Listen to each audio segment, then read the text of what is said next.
What's up, everybody? Welcome back to the Pitch Please podcast. I'm your host, Mike, and today I'm going to be talking to Ellyn, one of the co-creators of AskEllyn.ai.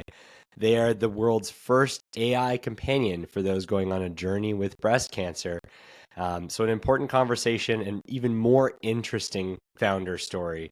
And so thank you for joining us today, Ellyn. Why Oh, don't I turn the mic over to you to give us a brief introduction about yourself, and sure. maybe that'll start to weave into how Ask Ellyn was kind of created.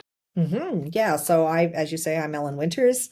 I have been kicking around tech for most of my career. I actually run an agency called Ignition, that's a PR agency. And I've mentored for the last 16 years at the Accelerator Center, sort of fostering startup founders and working with some of Canada's best success stories like Magnet Forensics and Axonify and ClearPath Robotics and Myovision. And then 2 years ago, 2.5 years ago, I found myself diagnosed with breast cancer and ended up having a double mastectomy. Ended up with 12 weeks of chemotherapy. In fact, today is my second anniversary of finishing chemo. So Wow. there you go. And I had 15 rounds of radiation. And yeah, so I never anticipated sort of doing a startup for myself. And then there was this accidental journey that happened. I really started out wanting to write a book and to share my knowledge with other women who might find themselves on the breast cancer journey. And that's really where things started. And then it was like this quintessential tech collision where I ended up bumping into another tech founder who was working with AI, and he and his colleagues adapted my book and turned it into AskEllyn.ai, which is, as you say, the first companion AI companion for those on the breast cancer journey. So it's just a complete accidental crazy ride. Accidental foundership. Yeah. Talk to us about that book. So, you said Okay. you found yourself wishing to write and then you Yeah. did write a book. Well, what stemmed that thought process, or what was the book about? Yeah, so it was my first sort of tour of duty through the healthcare system. I'd never been diagnosed. I'd never been in hospital before. Never had any kind of a disease diagnosis before. I'd just gone to hospital to have two babies. That was it. And as I got into it, I started interviewing other women who were on the breast cancer journey. And so I had great care. Here in Canada, the team was great. The medical care I received was great, but they they just tell you what you need to know, and they're not there all the time. And there's all these questions that come up that really aren't net medical of nature.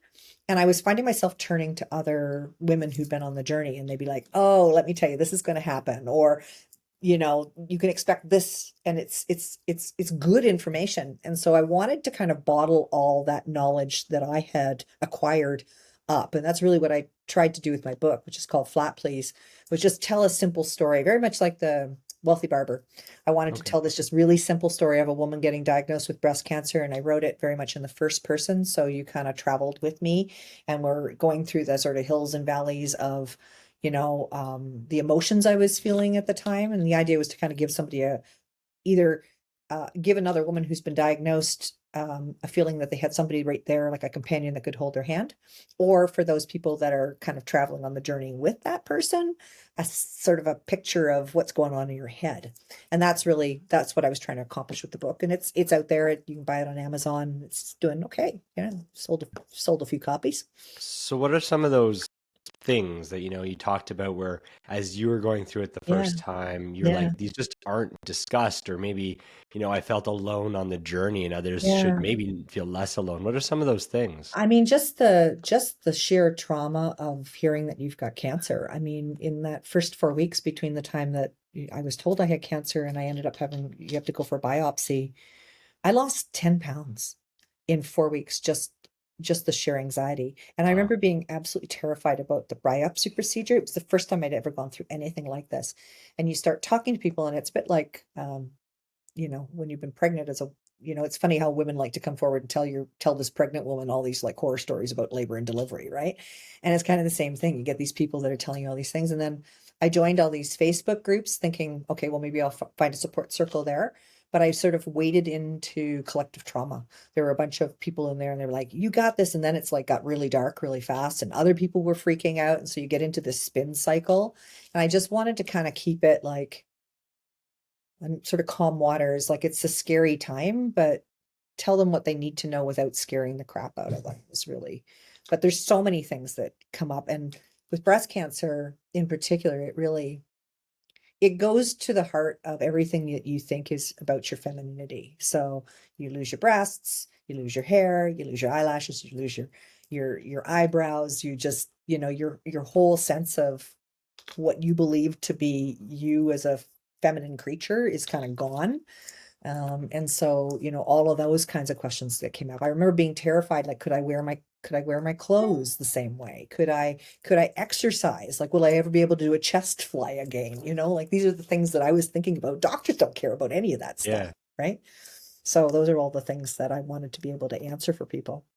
And so when you started writing the book, was it, right from the get-go, the idea of writing a book, or did it start almost like a self journey and reflection and It started with me actually when I decided and I knew I had to have a mastectomy, and I made a decision that some people still kind of scratch their heads about, certainly even doctors do. So I didn't go for breast reconstruction. So I stayed flat.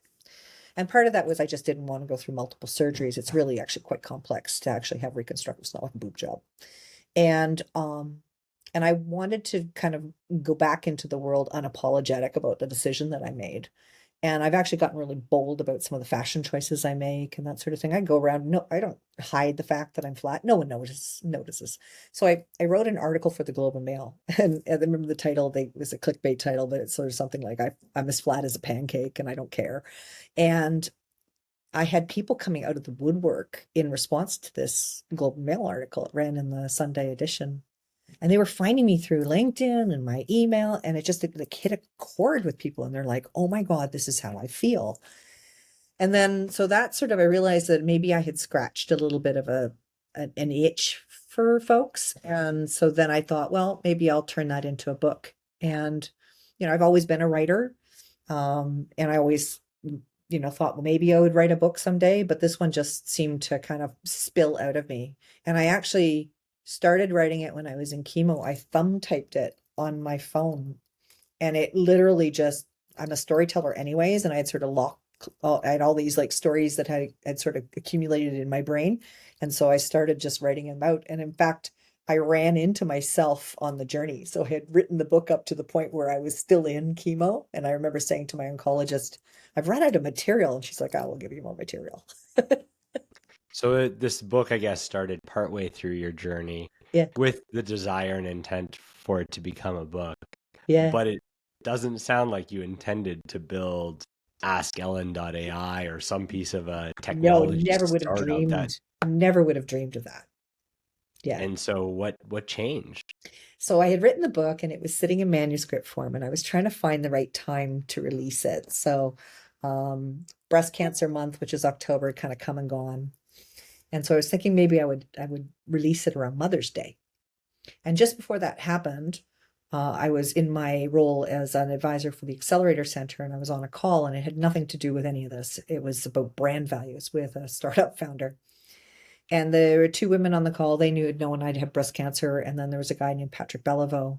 And Pat, if you get to know him, he's super inquisitive guy. His brain's working like 12 times faster than everybody else's. And he was like, what? So he started peppering me with questions. And rather than have the meeting kind of go sideways and turn into something all about me, I just said, look, I'll send you my manuscript. Dude, if you're that interested, I'll just send it along. You can read it. So I did. He voraciously consumed the manuscript. And I didn't realize, but he had been experimenting. ChatGPT had just come out. He was working with AI. And he had this profound belief, which I absolutely 100% agree with, that AI is going to just be it's like if we went back in time and I, talked to you about Google and what Google would look like in 1990, you would have been like, what? Mind blown. And I think AI is going to be like that, but even more profound. And so he was looking for something around, he felt AI could be used for good. And so I kind of fell into his lap as a use case. He thought, wow, this is really cool. I wonder what we could do. Could we take this book written in the first person by this woman who'd gone on this breast cancer journey, and could we create essentially a digital twin of her? And within 3 weeks, they had AskEllyn up and running. or at least the Wow, MVP version of it. Yeah. that's insane. And so Yeah. is the idea that this became just a new way for people to interact or consume the book, or does it expand beyond that? Yeah, so that's a great it does it kind of it allows people to sort of interact with the book in real time. So because she's able to answer your questions. So think of her as being, I mean, she's built on OpenAI and ChatGPT. So she has all the knowledge of the world that is embedded in OpenAI and ChatGPT, and she's able to speak every language because it has that capacity. But then it's fused with my lived experience and my story as a breast cancer survivor. So somebody described it when they interacted with it. They said it feels like it has a soul. So if you talk to me and then you talk to AskEllyn, it really does feel like you're speaking to a real human being with that lived experience and the knowledge and the empathy of what it is to be a cancer survivor. So there's things that ChatGPT might respond and say that I would never say. And so it's got nuanced behavior.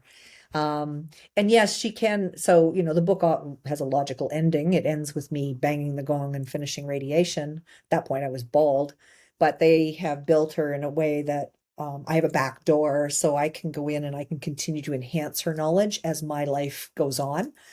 So she can talk about chemo curls now. And as other things come up, I'll add that knowledge to her so that she's, continues to sort of live life with me as I go through it. So There's so many pieces, but maybe one of the first areas to explore is you touched on it, but you are not a technical co-founder. mhm, You're in PR and comms and writing, and mhm, mhm. that is your specialty. And obviously, you tripped on this a little bit, but there's something you said that I think was very interesting, and it's something many people have started to grasp, which is you were able to collaborate to bring this to life. And I think you said 3 weeks time.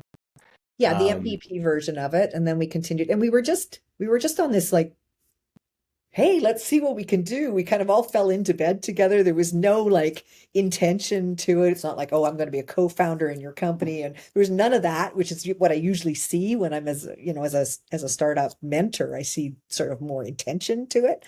yeah. So yeah, we just all kind of tumbled into this together. And we still thought we were just on this wild experiment. And it wasn't until about August of last year that I was curious to see what clinicians would think of AskEllyn. So we could see the use case for patients, um, but I was curious whether doctors would be hostile toward her or not because, it just kind of was a weird thing for them. And I sent it to the head of breast imaging at Joseph Brant Hospital. I know her husband. And she replied and said, how fast can I get this? And it was at that point I remember emailing the guys that were building her and going, oh, I think we've got something here. So, so So what that's when it got a little what bit, was she hooked on? Yeah, like can you yeah, talk to us about what maybe she saw? Obviously, yeah, you wrote a book and felt, your own journey needed to be advocated for other people that maybe yeah, are living through this journey.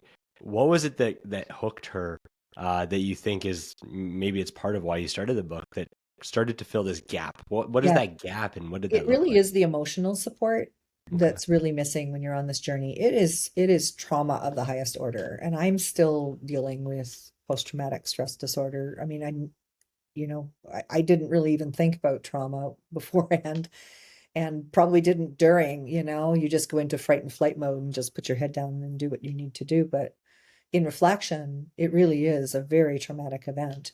And the system is strained. And there are a lot of cancer patients. And for the doctors that are treating you, unless you're a really, I hate to say it, a really extraordinary case or like, stage 4 metastatic or whatever, it's kind of like treat it next, treat it next. They do their best to try and give Yeah. you compassionate care and everything else, but there's so many questions that you have when you're going through this, and they just don't have the time or the capacity. And there's no one on the team when you're diagnosed. You're assigned, a surgeon, you're assigned a radiation oncologist, a medical oncologist, and you have nurses around you. Sometimes in bigger centers you'll have a nurse navigator, but they're working within the constraints of the system as well, right? And so there's just not anybody there at 2 o'clock in the morning when when your heart's racing and your brain is going crazy and there's very little support for people around you. Like my husband was just as traumatized as I was, and guys don't talk to other guys, right? And then, as I say, you go into these Facebook groups trying to find support, and all you find is collective trauma of other people that have been diagnosed.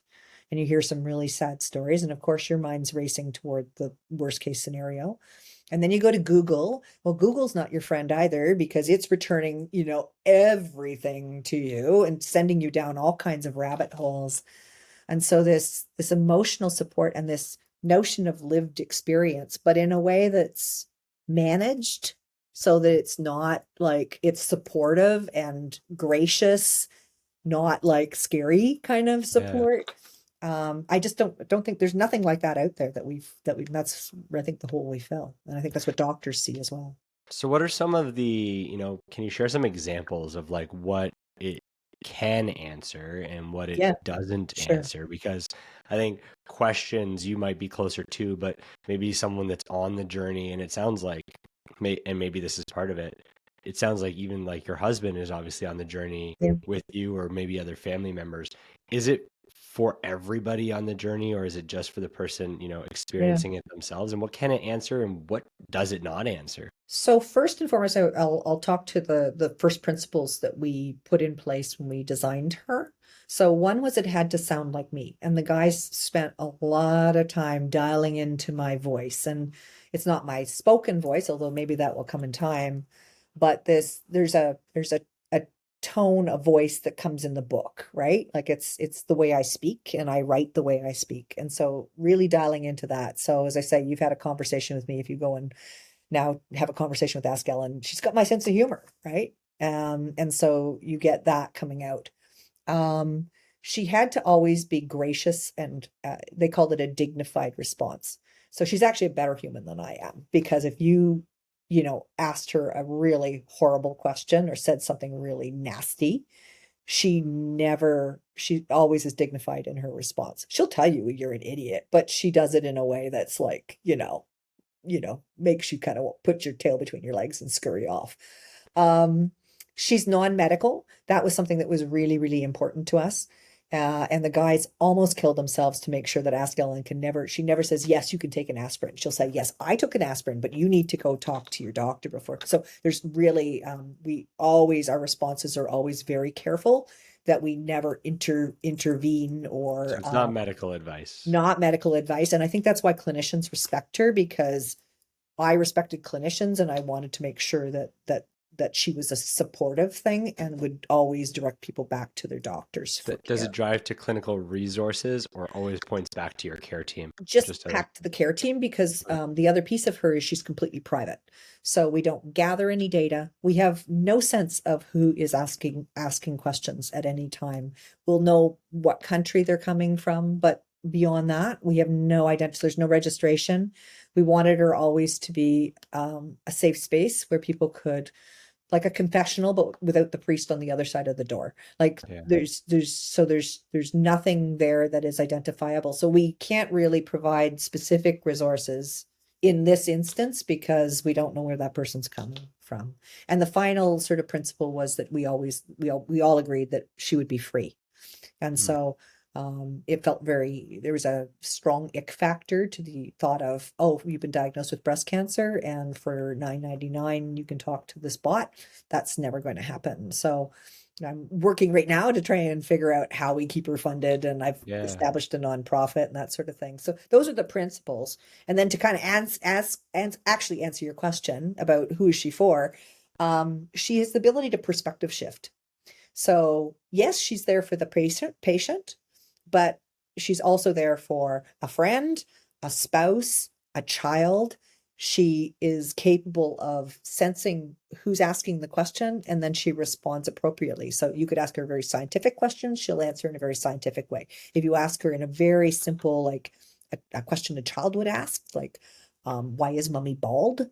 She will adopt this very simple motherly type language and respond accordingly. So, yeah, so I really hope that she's there as that support for the entire care circle around that person.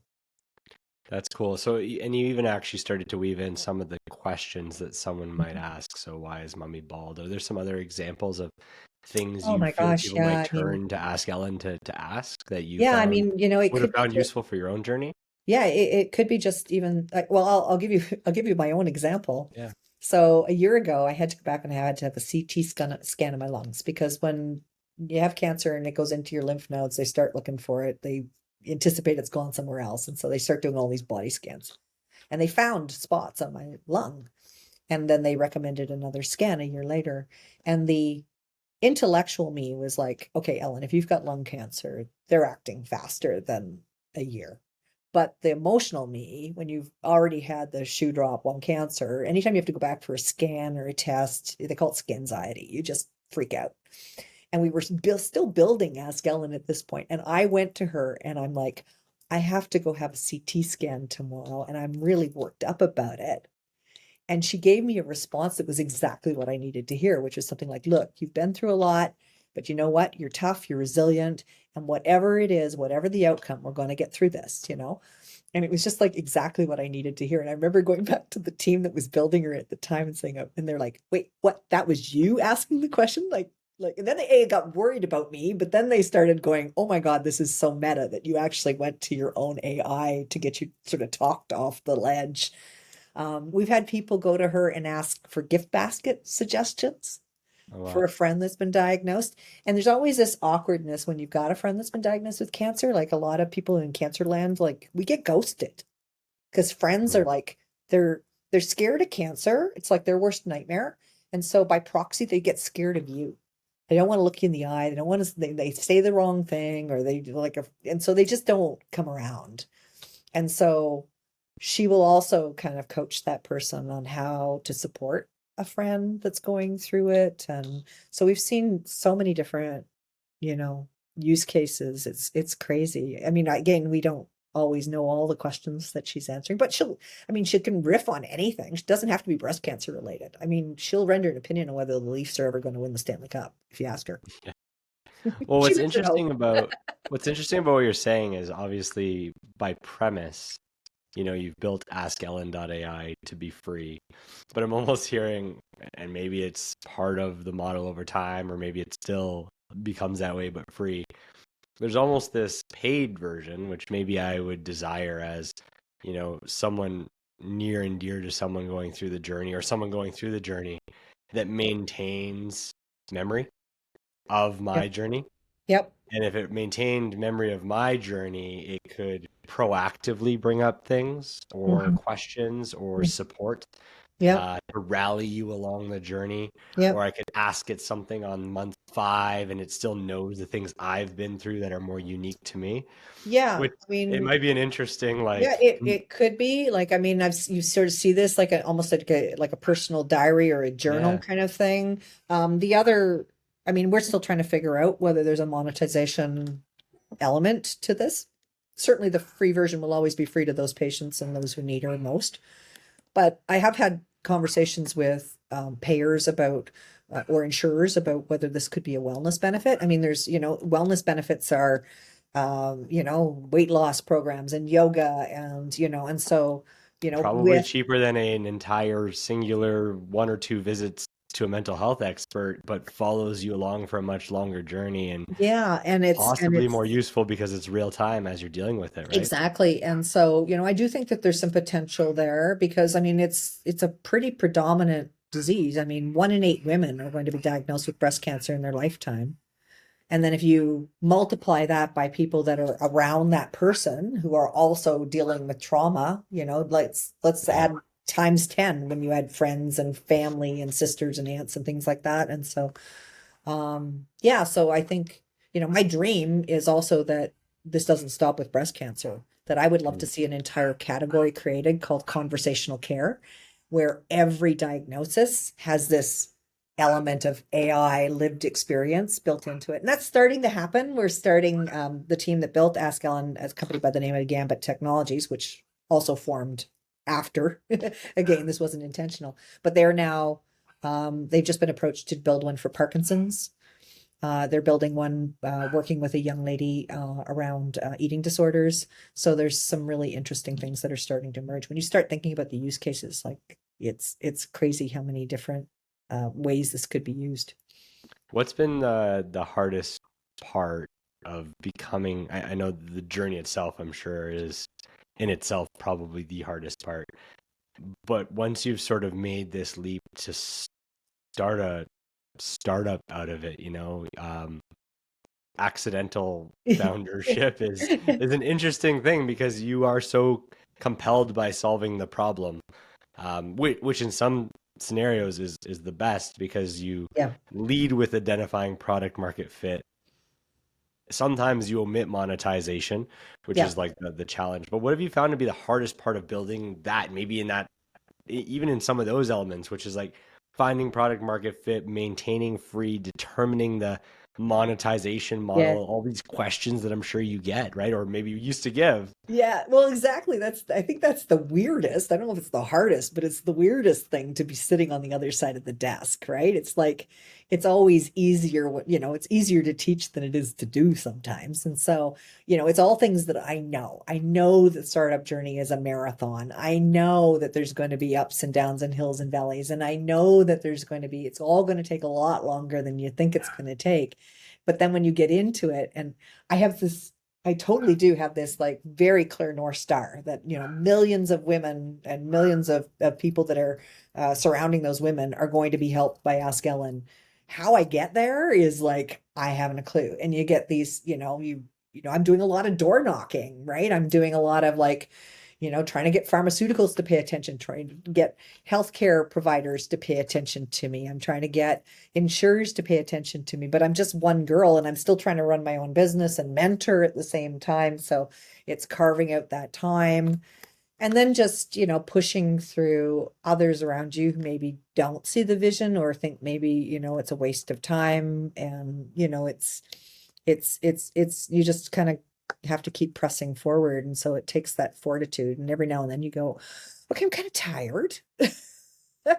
And I mean, it's something that I hear the founders say all the time. It's like, I should be doing like 9,000 different things. And I feel like I'm being pulled in so many different directions. And just trying to figure it out. Like I realized I'm like, well, if I don't have lots of traffic to AskEllyn, then enterprises aren't going to be that interested in her. And so, then I stopped and I've started to build out a blog around her and, trying to get the traffic up, which means I've had to learn how to build a WordPress site and do SEO, which I'm not very good at, and all these things. So it's just, yeah, it's just a lot, right? But I'm kind of in for the long haul.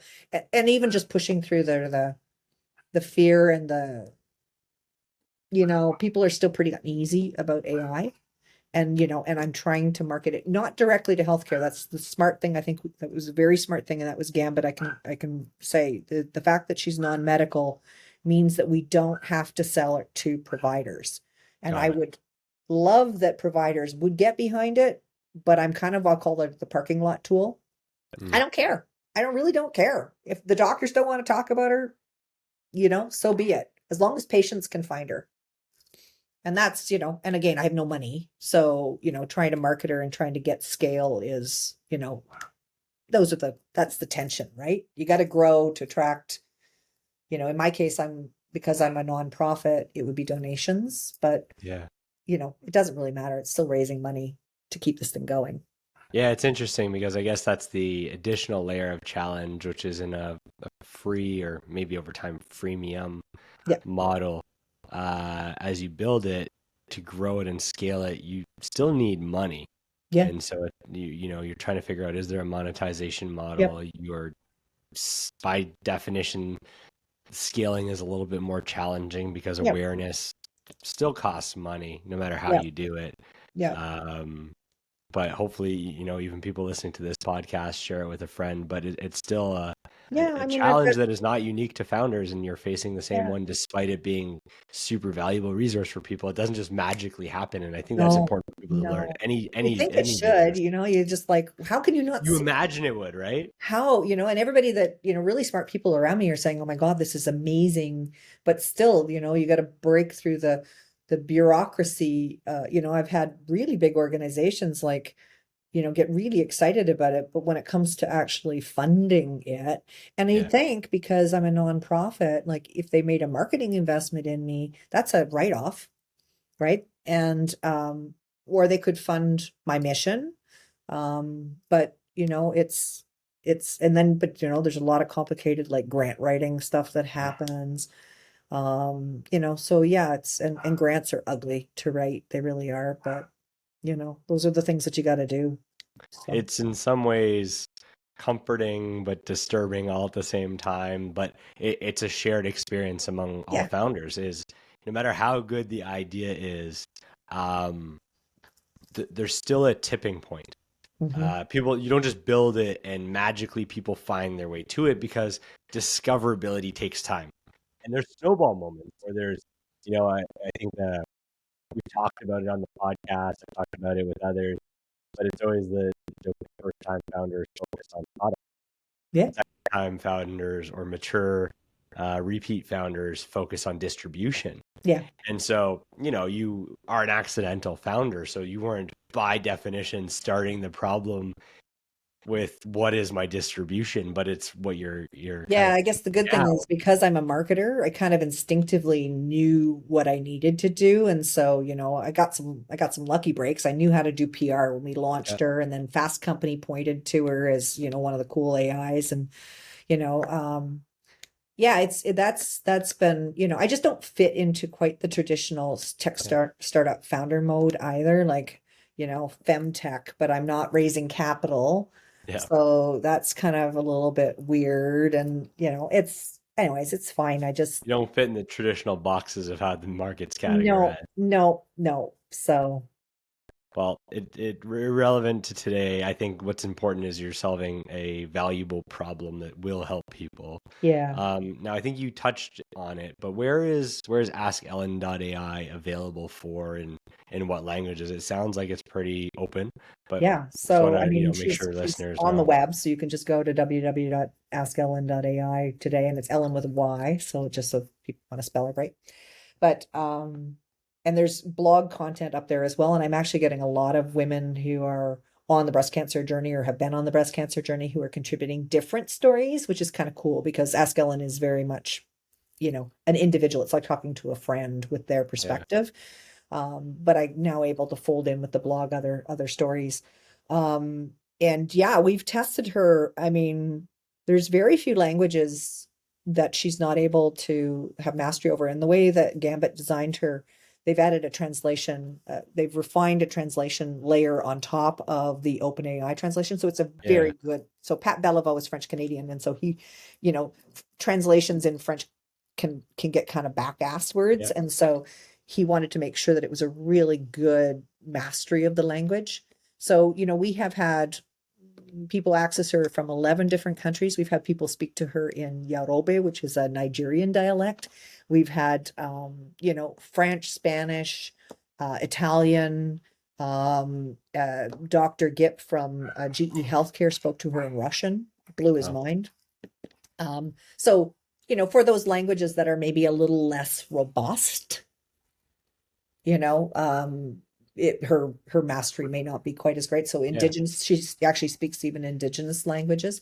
I always Wow. joke and say the only one I've tested her on that she hasn't been able to speak is Klingon. I So don't even know how to speak to it in that language, so I think you're probably okay. but yeah, it was a mind-blowing when I actually started typing in like Bengali and Mandarin, and she's like chattering back to us in these languages. It was just like, oh my God, this is so cool. And when you think about today's diverse patient populations, even here in Canada, like people are navigating this system. Like it's hard enough to go through a diagnosis as an educated, middle class white person and to understand the language the doctors are using and the terminology they're using. Now, try and do it as a newcomer, right? And then the other thing that's really been eye-opening for me is, as I've been on this journey, is I've now come to realize that breast cancer is still, actually any kind of female cancer is still very shameful diagnosis for many people of traditional cultures. And so often they can't talk to anybody about it, not even their own family members. And so not only is it just getting responses and being able to talk in your own language and sort of express yourself. But the fact that that it may be the only resource this person has is kind of breaks my heart a little bit. What's like maybe one of the, most memorable experiences Mm. along the way? I think even just seeing it come to life, but I'm sure there's parts of this journey that keep you going more than others. It sounds like you're getting your fair share of what happens with any startup, which is all the reasons why you should stop or why this will fail. Everyone will give you those for free all day. Yeah, What yeah, people often don't give you is the pieces that keep you yeah. moving along the way and the Right. energy. But Yeah. what other elements or stories have kind of brought you energy over So the years there's of bringing two to that life? really stand out. So when we launched AskEllyn, we held a launch party, which I'm not usually a fan of, but we had like 250 people in Waterloo Oh, Region wow. show up for this thing. It was crazy. And we launched it in tandem with a photo series that I had worked on, where we portrayed 31 breast cancer survivors at different stages on their journey. And it was the most diverse presentation ever. So we had like trans male and male and women from many different backgrounds. And that night was really special. My brother came from Ottawa, and my family was there, and and these women or these individuals that were part of the photo series were also there that evening. And as we presented Ask Ellyn to the crowd and sort of showcased her abilities, they were literally coming out of the crowd with tears in their eyes, thanking us for what we built. And it was just a really poignant evening. And then the other one that really touched my heart is again, we don't know who is using AskEllyn, but every now and then we have a feedback mechanism. And so sometimes I will get someone messaging me. And I had a woman message me and the team, and she said, "I want to thank you for what you've built." She said, I used AskEllyn recently. I was taking my bandages off, and I was seeing my scars for the first time. And she said, and I know what that feels like, right? I did that. I had a couple of friends with me at the time, but that's something it's a really vulnerable moment. Your body is forever changed, and sometimes, like I know with my husband, he didn't even want to see me right away, like it was just too traumatic, right? And she said, I was taking my bandages off, seeing my scars for the first time, and I was asking AskEllyn questions. And she said, I found out we had a lot in common. She knew more about me. She's like, you were a D cup and you were athletic. And she knew all these things about me. But she said, I just want to thank you for being there and getting me through those very anxious moments. And I thought, wow, that's not something that any doctor, any nurse, no one is going to be able to do for that person. But I was like literally able to stand with her in the bathroom and hold her hand through that. And that just keeps me going. Wow, that's a super amazing story, and it's amazing that she shared that with you because I think it's Mhm. like that feedback loop that helps keep founders going. Yeah. So maybe looking forward, Ellyn, like what's next for you and the team? What's next for AskEllyn.ai? I'm sure people are curious. We'll obviously have everything in the show notes, and by now, hopefully, someone is at least it's free. Go to the website, try it, Yeah. share. I think, like to your point, this is a non-for-profit. If there's something, I don't know what your call to action is going to be at the end, but at least from my side, share, Yeah. share this. Whether, if you're someone that's using AskEllyn and are comfortable sharing it, that's an amazing way to support something that is free. But Yeah. if not, the odds that anybody listening has someone, whether they know or don't know, going through this journey is probably high. I don't know the stats or the numbers, but I Yeah, well, imagine so a it's couple degrees of separation. yeah, I mean there's 300,000 women diagnosed with breast cancer every year in Canada. That's 10 times that figure. So 300,000 are diagnosed in the US every year. Um, so, and it's 1 in 8 women will be diagnosed with breast cancer in their lifetime. So yeah, if you don't know somebody, you're going to, Yeah. and I just want her to help as many people as possible. So, and again, that's not just the person that's diagnosed, but if it's a a husband who's struggling or a spouse who's struggling or a family friend or whatever. And so, that gives me a great deal of joy when people say, oh, I've either bought your book for somebody or I've, um, I've sent them AskEllyn and it's helped so much. Husbands love her, by the way. They like to try and break her. They like get on there and ask all kinds of questions. So what's next? So there's a couple of really exciting things. One, we've just submitted in partnership with Brock University, a researcher at Brock University. We've actually just submitted, and we're hopeful for a grant from the Canadian Cancer Society. There's a disruptive innovation grant, which if we were to be awarded that funding, would allow us to actually do a clinical evidence study of AskEllyn in a clinical setting. And so she's assembled this amazing research team. So we would give her to patients and caregivers and test her in a real, and that would, I think add a lot of credibility and would really give comfort to providers. And then, I'm at I won't say at the mercy, but as Gambit evolves its platform, as OpenAI evolves, obviously, I'm able to take advantage of that. So there'll be, probably technology enhancements in the future that will come with that. And then, I continue to build out my blog. I am hopeful. I've been in conversation with a significant global pharmaceutical company who is interested in deploying AskEllyn to their patient communities. That's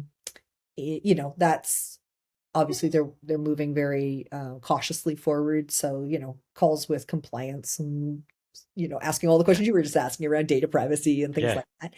And they have indicated that they are willing to fund my mission.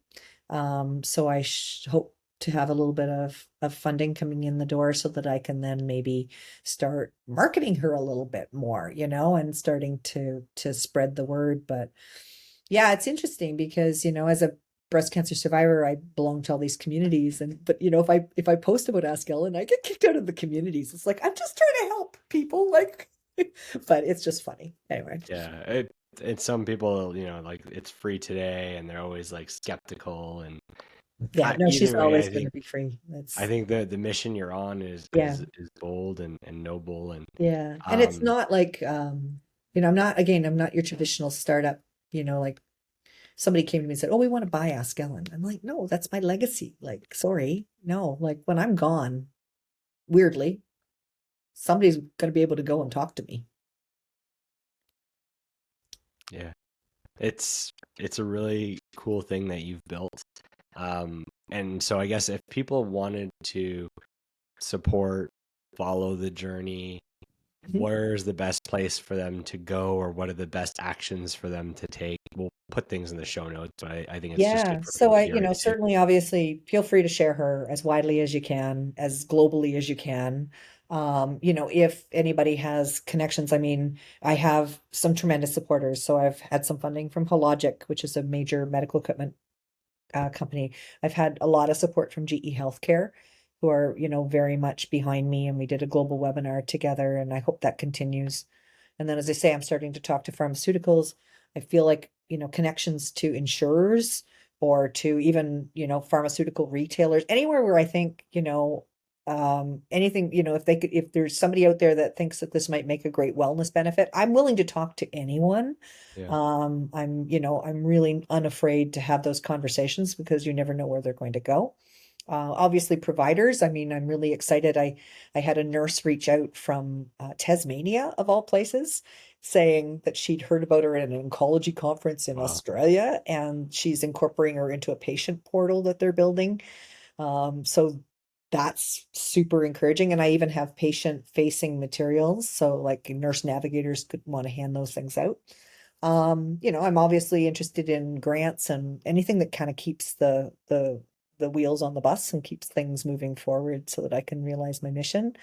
If people have ideas for other conversational care agents, Gambit's all ears for that. So just reach out to me and I can do an introduction. As I say, we're starting to build these out for other disease groups. And so I think that's really cool too. So there's so much that, is out there. Now, if people want to follow me, or hear of somebody's been diagnosed with breast cancer in their family, I have my alter ego on Instagram is Flat Please, where I talk about, breast cancer and survival, and I have about 2,000 followers over there.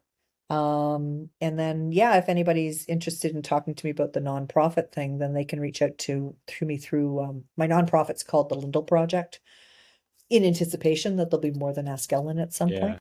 And so it's Ellyn at lindellproject.com, so they can get in touch with me directly. But yeah. Amazing. So AskEllyn.ai for the actual Yep. chatbot experience. Yep.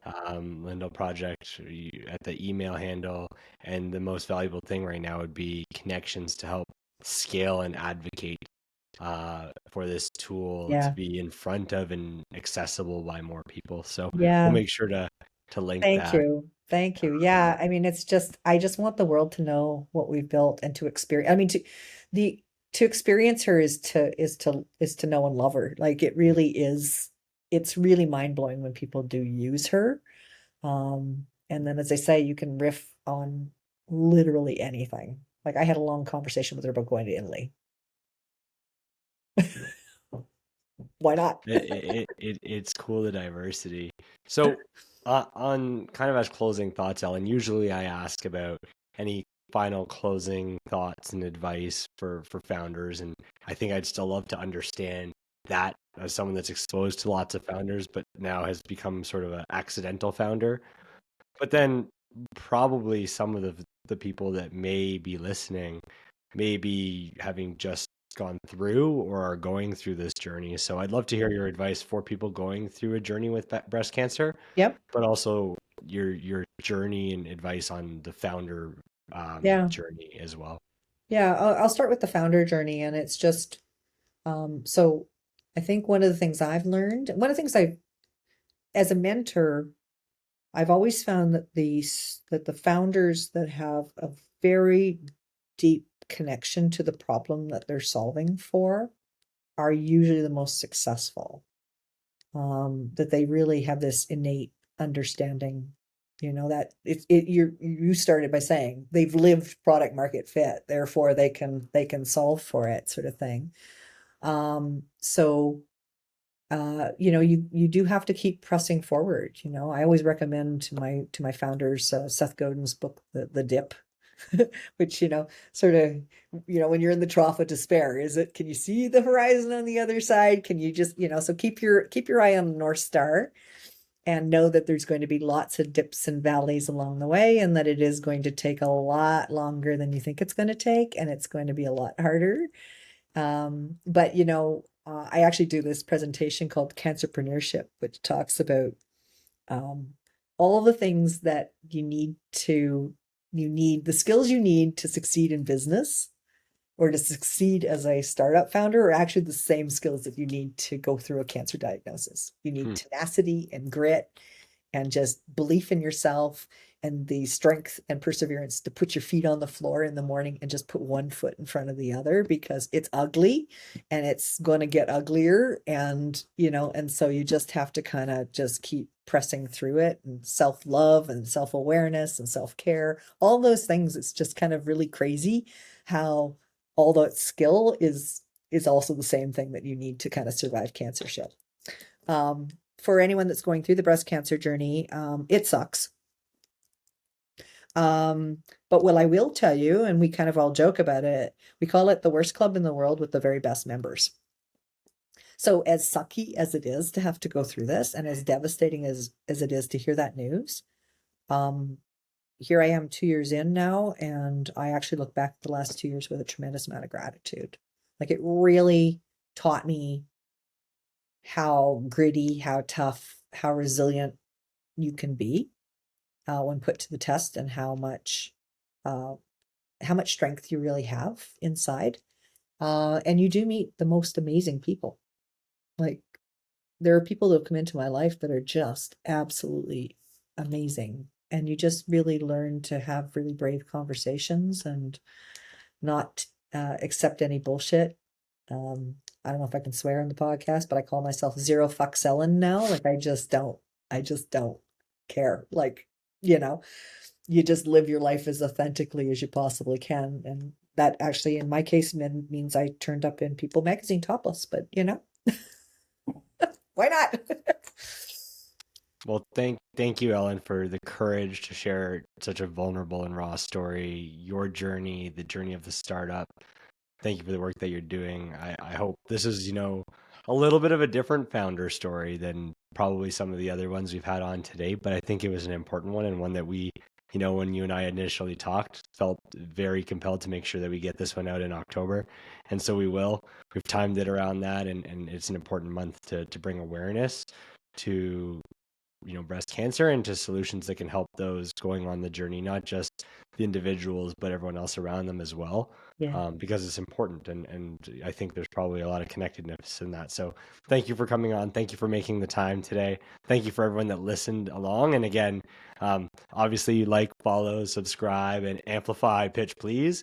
But, my sincere ask is to do the same for the work that Ellyn and AskEllyn.ai are doing, because, it is really hard to be a startup. It's even harder to be a startup that's not chasing revenue as the primary goal. So thank you for your support of the podcast. Thank you for your support of AskEllyn, and looking forward to catching you all in the next episode. Thanks again, Ellyn.